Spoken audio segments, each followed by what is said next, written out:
us, the really cool thing was the data set. Up until that point, there was no realistic color map of the globe anywhere. So the land layer here comes from the moderate resolution imaging spectroradiometer aboard Terra. And the tricky part here was the weather. So we actually had to take clouds out. They stashed the clouds for later, went onto the ocean. That came from an instrument that measures phytoplankton in the sea. Where it was low, I colored it dark blue because they're low mostly in mid-oceans. And then where it's a little bit higher, it was like a little bit brighter green. Then add the clouds back in. There's a small problem with it because there's a very slight gap in between each orbit. So some of those are painted on. It is photoshopped, but it has to be. Then there was another layer to sort of simulate the atmosphere. And then there's this little bright spot. It's called the specular highlight. So it's the reflection of sunlight off of water. Those are the pieces, but you can't just slap them all together. It just didn't look realistic. It looks kind of flat, or the clouds are sort of too see-through. So I just hit Command-Z a lot. There's artistry to creating the world. What I imagine it to be. Unfortunately, I'm not an astronaut. I've never been to space. But I've looked at these images over and over again, trying to sort of get the essence of it.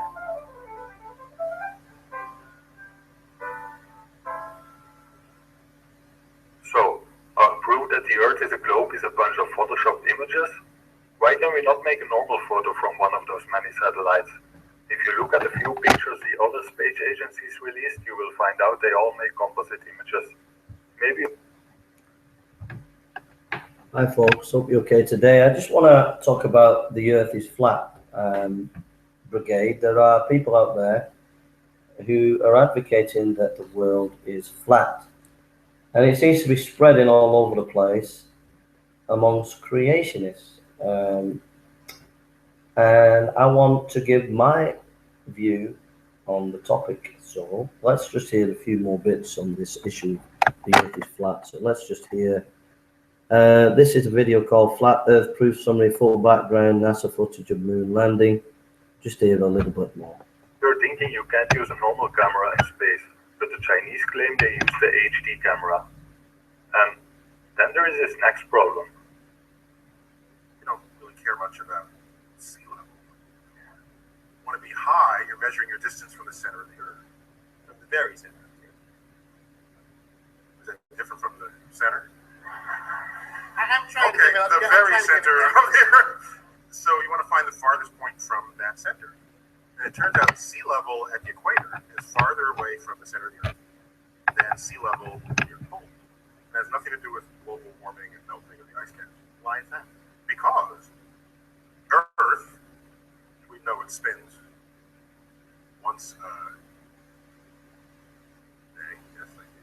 3 people know that one day last year. Good for row number 2.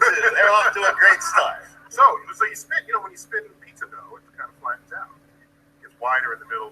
So Earth, throughout its life, even when it formed, it was spinning. And it got a little wider at the equator than it does at the pole. So it's not actually a sphere. It's oblate. And officially it's an oblate spheroid. That's what we call it. But not only that, it's slightly wider below the equator than above the equator. A little chubbier. A little chubbier. Yeah, chubby is a good word. It's like pear-shaped. So it turns out the pear-shapedness is bigger than the height of Mount Everest above sea level. So NASA has been showing us those perfect spheres, but now scientists say the Earth is pear-shaped. Let's just try to prove its roundness for now. Everyone has seen pictures like this. These were taken by amateurs. This proves that we live on a globe, right? Well, no, there's another big problem here. Most cameras are using a wide angle or a fisheye lens. These lenses distort the image like you can see in this video. So when you see a curved horizon in the picture, it doesn't necessarily mean it's like that in reality. There are lots of videos from planes and weather balloons on the internet. Every time you see curvature, it appears to be because of the lens. There is a lot of footage that shows no curvature at more than 100,000 feet.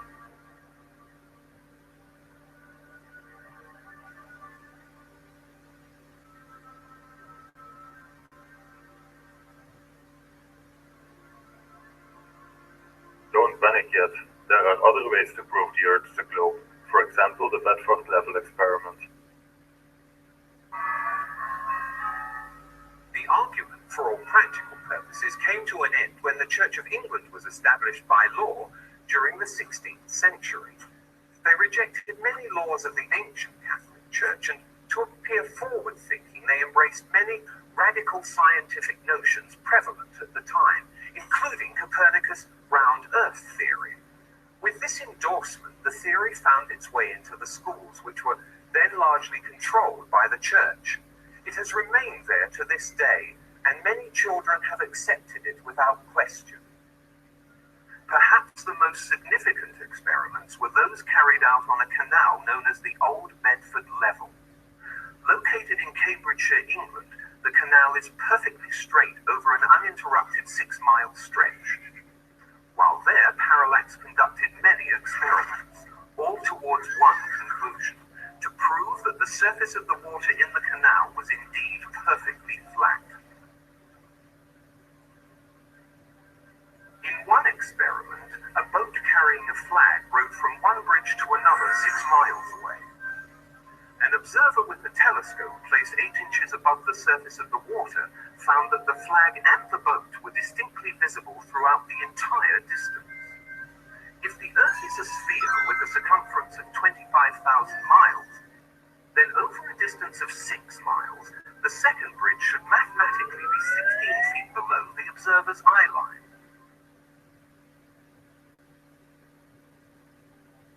Many people have repeated this experiment and are getting the same results. This experiment was done by Matrix Decode. Subscribe to his channel, he made great videos about the flat Earth.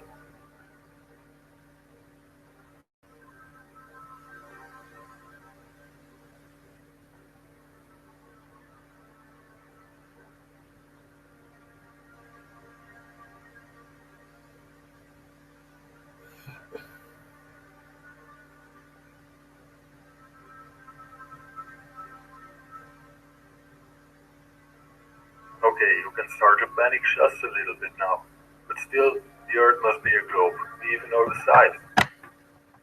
Eratosthenes was the first person to measure the circumference of the Earth.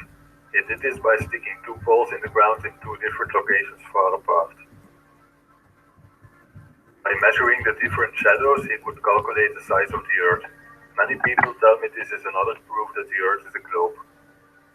But in order for this to be proved, we have to assume that the size and the distance to the Sun is correct. If you move the Sun much closer, you will get the same results on a flat Earth. 2,000 years ago, an Egyptian scholar by the name of Eratosthenes performed an experiment that he claimed proved the Earth to be a sphere. However, there are serious doubts about the accuracy of his data and his scientific procedures. Dr. Leo Ferrari explains. Oh, the Eratosthenes experiment is an experiment supposedly conducted in the 1st century, whereby this ingenious person was supposed to have proved, I say that in quotes, that the Earth is a sphere of some 4,000 miles radius. Eratosthenes one day noticed that the Sun was directly overhead in Syene, whereas he noticed that on the same day, at the same time, the Sun made an angle of 7.2 degrees to the vertical at Alexandria, which was some 530 miles away. How did Eratosthenes in the 1st century know what the Sun was doing on the same day in 2 places which are 530 miles apart? One can take all those same data, knowing that the Earth is flat. In one place you have the Sun directly overhead, and at another place, at the same time, 530 miles away, let us suppose that it does make an angle of 7.2 degrees vertical. Then we have a right-angled triangle, which can be easily shown that the Sun is some 4,000 miles up in the sky. These superficial, even, considerations show that it's impossible. The whole thing is a story, a fairy story made up and mindlessly repeated in textbooks. If we really live on a globe, how come it's so difficult to prove it? If there are really thousands of satellites in space, and how come there are only a few pictures showing the globe? Oh wait, I said satellites. That's what GPS uses, and it works. Does that prove the Earth is a spinning ball in space? Not for me. If the Earth would be flat, there would be no need for satellites. Without curvature, a ground antenna would have a much bigger range. It would also be much more cost efficient to use ground-based towers. Think about it, if we can make GPS work with only a few satellites, how come they place cell phone towers all over the world? Good.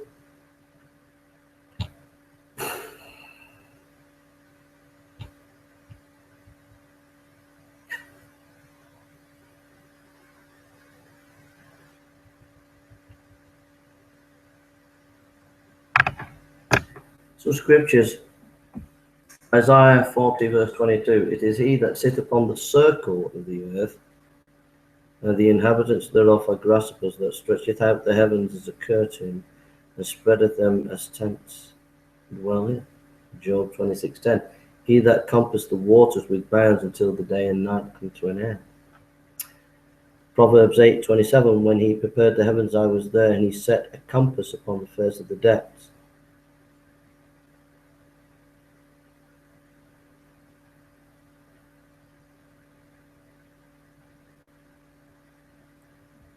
Key word there, the Hebrew word is CHUWG.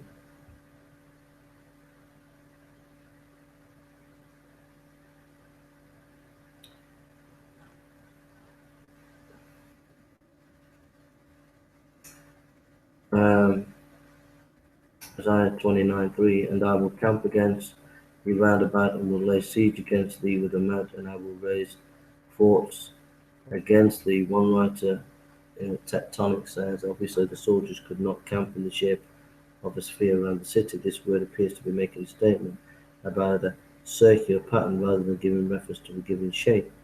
In Ezekiel, it is actually used in 24:5 to refer to something being burned, probably inside a circle of wood or heap of wood.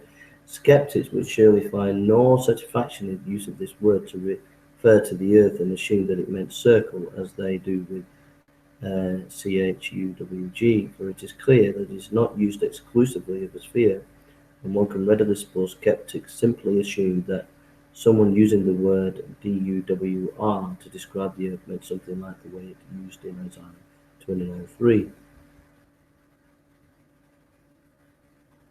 So he goes into the Hebrew.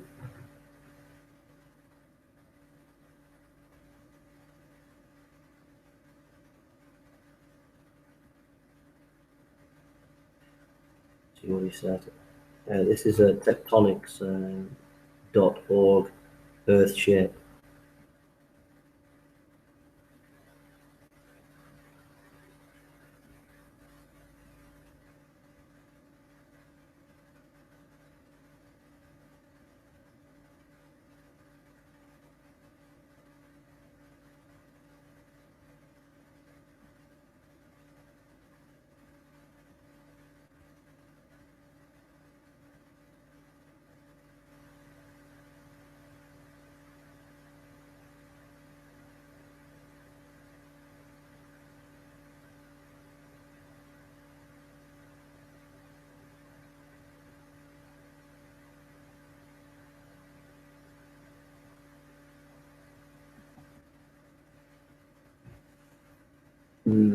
J.P. Holding makes a statement.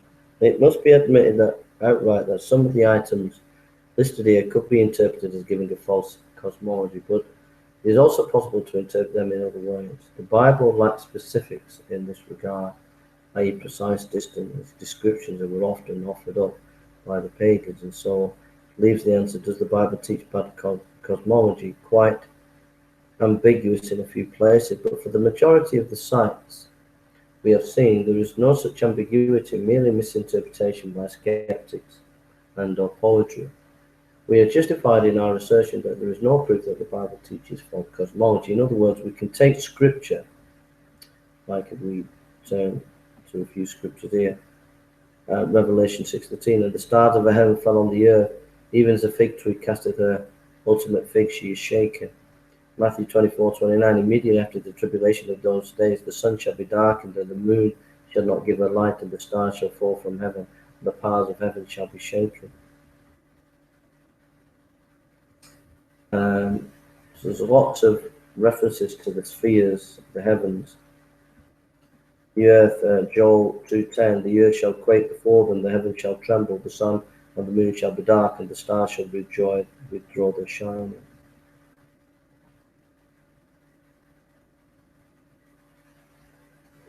So,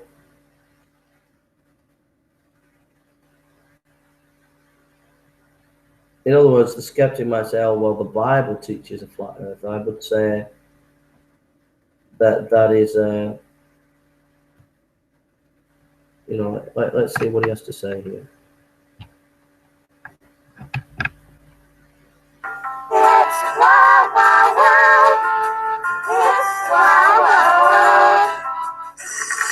What's going on? I don't know, but I don't like that scary music. Hey, wait a minute. Curious. There are funny atheist earthlings who insist that this is what the Bible teaches. Let us examine their claims. Who is that lady?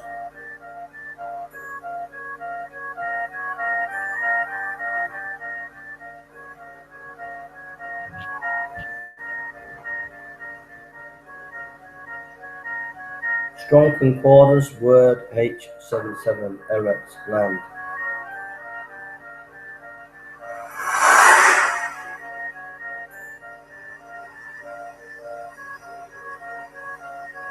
Consider how word number 776 is used. It sometimes refers to some specific nation or territory. Genesis It also 2:11, sometimes Genesis refers to some small 23:15, part land. Eretz. But here is the third sense, where many think word number 776 means the whole planet Earth. That is where you humans go wrong. With only a few possible exceptions, Eretz never refers to the whole biosphere of the Earth, land, air, sea together. Instead, it couldn't, since the name Earth was not used for our planet until much later. Rather, it refers only to what we might call dry land.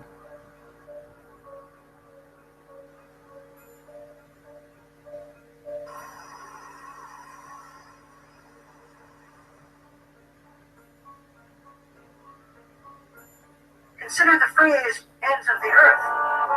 Most depictions of ancient cosmology you will see on funny atheist earthling websites look like this.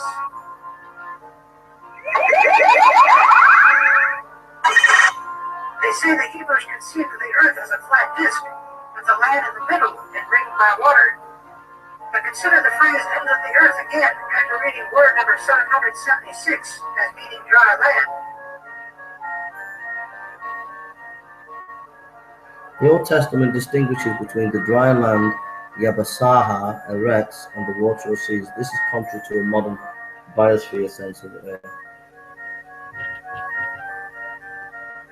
And if that is so, then the end of the earth, Eretz, does not mean the flat edge or disk or plateau, but either a shoreline or else some natural or political boundary called a Now let context. us consider places when the Bible speaks of the ends of the earth.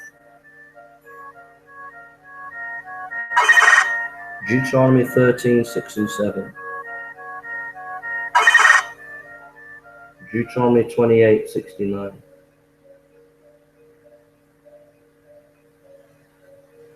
Deuteronomy 28:99. The Lord shall bring a nation against thee from far, from the end of the earth. This was fulfilled by the nation, the Assyrian and Babylonian.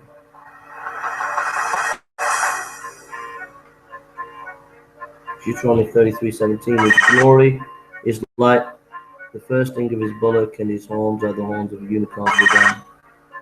So this is part of a series of promises to Israel that they will prosper as a nation. 1 Samuel 2:10. The Lord shall judge the end of the earth.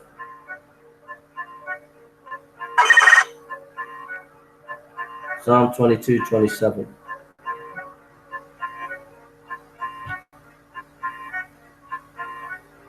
Job 28:29. For he looketh to the end of the earth and seeth under the whole. So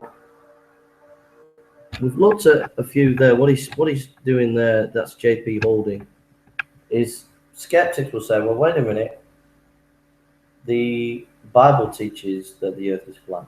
And what JP Holding there was doing is showing we take these texts and then we misconstrue them when it talks about the end of the earth. It's not actually talking about a flat earth. We're imposing our hermeneutics on that rather than actually looking at the text in the context.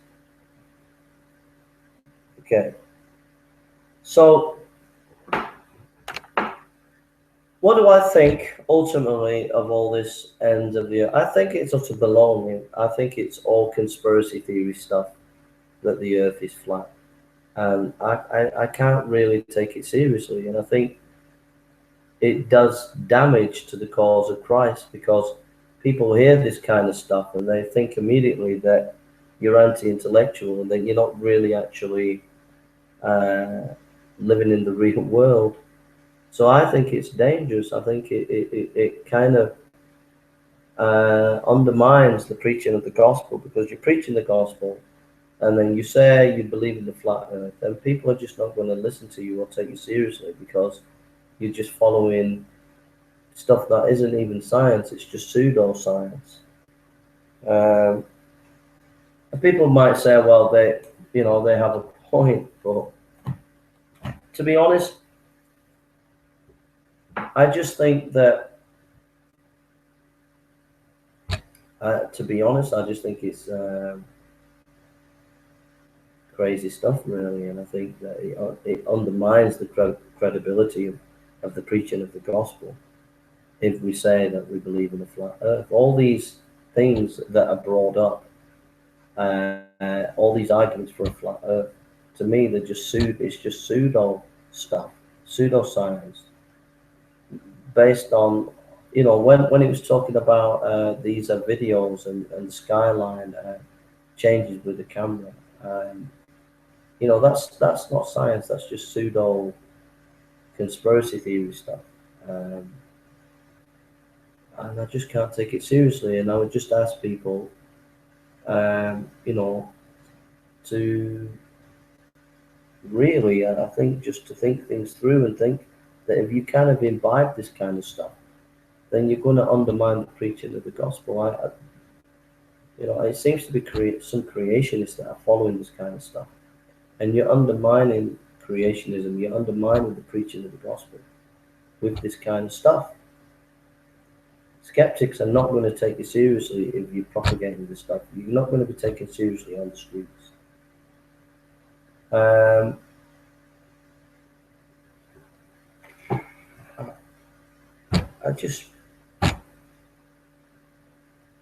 To be honest, there are some things to argue for, and there's some things that are just a waste of time, and I can't even be bothered to look into it, because it's a waste of time. It's a complete utter waste of time, and if you're going to listen to this kind of stuff, then you're going to be taken in by other stuff that might be even a million times worse. So you've got to be discerning. And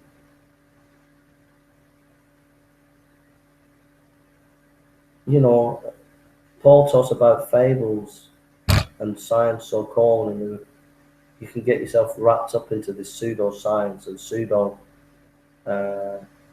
stuff that's not grounded in reality. It's not grounded in reality. It's not grounded in the Bible. It's not grounded in sound teaching. It's not ground. It's all it's going to do is cause arguments amongst Christians about this. It's going to make Christians look stupid, and it's just going to retard the whole Christian proclamation of the gospel if you imbibe this kind of stuff. I say this with the greatest respect. There are brothers that I know that have imbibed this kind of stuff, and I love them to bits. I respect them, but you're very unwise if you're following this kind of stuff. When you say, oh, well, there's this argument or that argument, I'm speechless. I'm just speechless that you could even begin to think like these things, I'm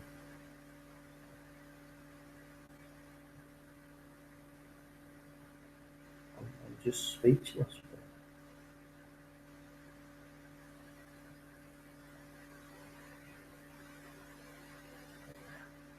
I'm just speechless that anybody could even think that the earth is flat. It boggles the mind how anybody could even imbibe that. And I think a lot of people will apostatize, will leave Christianity. A lot of young people, a lot of thinking people will be absolutely discouraged in their faith and in their walk with God. I mean, if they know God, they won't leave. If they're called to God and saved, they won't completely leave. But there'll be a lot of people who may be interested, who will come into church, who will fall away because they realize that this is just not, that they'll realize that Christians are just anti-intellectual and just fools for believing anything. So it's really important that you do your research, do your study, and not be listening to these kinds of conspiracy theories. And really, it shows you how anybody can be hoodwinked, that people can bring up arguments that seem plausible and take a lot of people in, and people can be gullible. But you have to have a mind that thinks. And if you think about it, it doesn't make sense at all.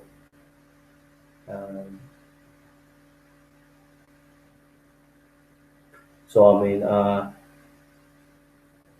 pictures that we see of stars, are they all flat, or don't they exist? Or you're going to ask silly questions like that, which just make you look silly. It's just silliness,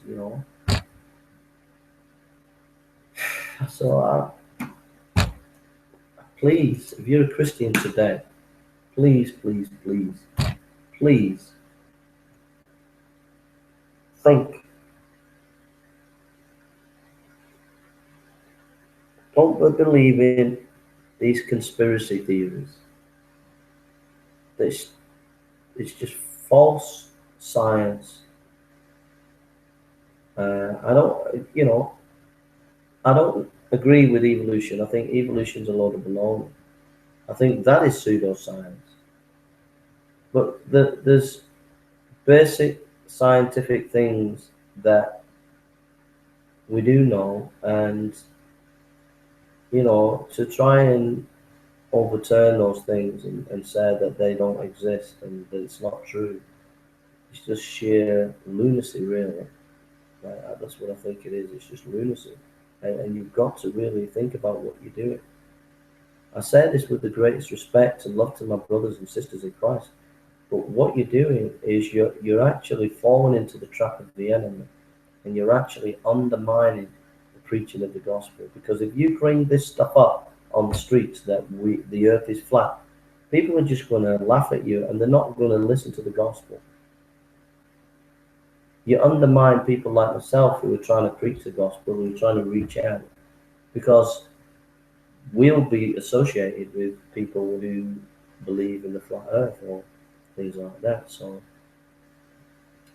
I'm asking you to think about this, to really think. I say this with the greatest respect, because there's some dear brothers that I really respect and really love.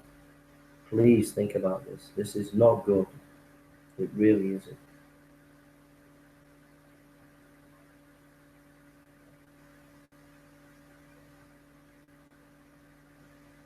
It really isn't good.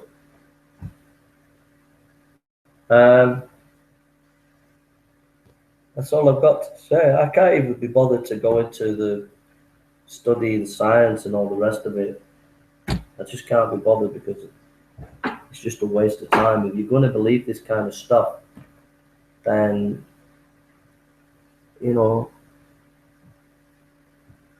going to get taken in with even more dangerous things that are going to just pull you away from the truth. You've got to stay solid in the faith, stay solid in the Word of God, stay solid in Christ. And Christ is not anti-intellectual. Christ was not against you using your brain and thinking things through. and you're not thinking things through or using your brain, if you're saying the earth is flat, what you're doing is you're believing in conspiracies, and then by believing in them, you're bringing the gospel into disrepute, because people are just going to think that Christians are stupid, and they're not even going to listen to us because of this kind of stuff. That's what I think. Anyway. So I find it extremely disheartening and discouraging that within Christian ranks, within the ranks of evangelicals, Christian people, that some people can be imbibing this kind of stuff. It staggers belief. You know, people like Francis Schaeffer, Van Til, Dr. Martin Lloyd-Jones, F.F. Bruce, these are scholars. These are great scholars, great minds who for importance of thinking. B.B. Warfield, Herman Bavinck. Great minds. They were not people who were anti-intellectual or imbibed things that were just without really thinking about it. I mean, they weren't perfect. B.B. Warfield wasn't perfect, but they wouldn't have imbibed, you know, the great heritage there of great thinkers. And the Apostle Paul said, "Send me the parchments." He was a man who believed in studying. He was not anti-intellectual, and if you're following this kind of stuff, you're portraying Christianity as conspiracy theorist and anti-intellectual, and it will undermine the cause of Christ, especially in the university campuses. It will undermine the gospel, and that we will have to make videos or try to cancel people out of this stuff is just going to be a waste of time, a waste of energy, when we could have been using it doing other stuff. So anyway, I'll make a video in a few weeks' time going into the actual arguments of these flat earthers, and I'll give some arguments against what they're saying. And for the moment, I'm just staggered and shocked, and just to say, please think about what you're doing. It's not good. It is not good. All right. Take care and God bless.